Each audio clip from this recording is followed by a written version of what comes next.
Hey y'all, it's Rory again. I've got another guitar that I made here. This one is a Bigsby Tremolo Jazzblaster. I wanted to make something a little different. I wanted to be able to incorporate some kind of retro styling into this, and that's how I ended up with a Bigsby Trem. I have had a Bigsby Vibrato guitar for several years that belonged to my best friend Vincent, and the Bigsby Vibrato is one that I can hang with and one that I like. I mean, it is really fun to just be able to take a dive. But this actually, I don't tend to have that many tuning issues with the Bigsby, at least not that I really notice. I'm calling this one a Jazzblaster. I know for some folks a Jazzblaster is something very, very specific. The Lee Ronaldo Jazzblaster that has the full Jazzmaster trim system, but also has the wide range humbuckers. I think of a Jazzblaster as any Jazzmaster guitar that has humbuckers instead of the traditional Jazzmaster pickups. The strings wrap around the Bigsby Vibrato here, and then they go to a Callahan bridge. This is a 3-barrel compensated style. I found this to be really great for intonation. I'm a huge fan of these and have been putting them on several builds now in a row.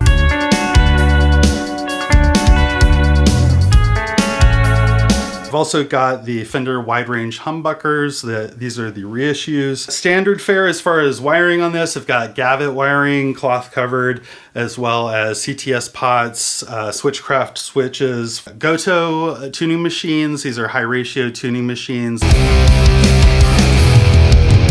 Maple neck. This is a neck that I picked up that I bought in good faith on eBay. I do not now believe this after taking the serial number on it and looking it up. I do not believe this is a genuine Fender neck, so keep that in mind. It does still look pretty killer.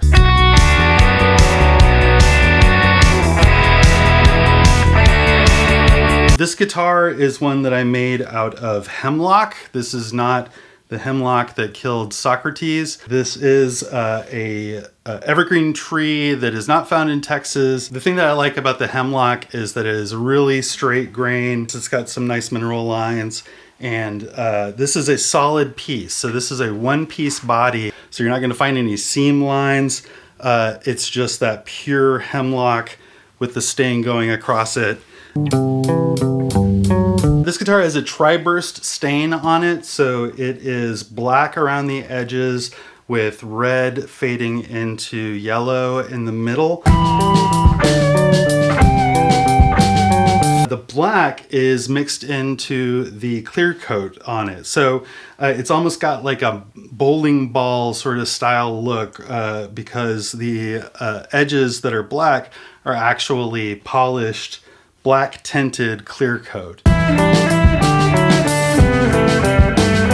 So the only real extra on this one outside of just kind of your standard fare is going to be a switch up here that goes from a series to a parallel in the neck. Just takes the neck pickup from having a kind of beefy, kind of low end sound, and then makes it a little bit more single coily to me, as opposed to what you get from that. I do that a lot because I like to have a single coil sound in the neck. That's the one that I gravitate towards and that I think is the most useful. And I like to have a nice beefy distortion in the bridge pickup.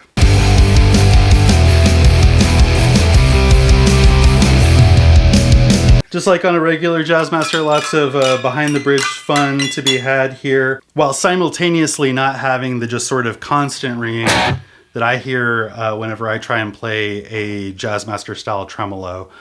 You can actually make steps on this one and have it not just go for a long time afterwards.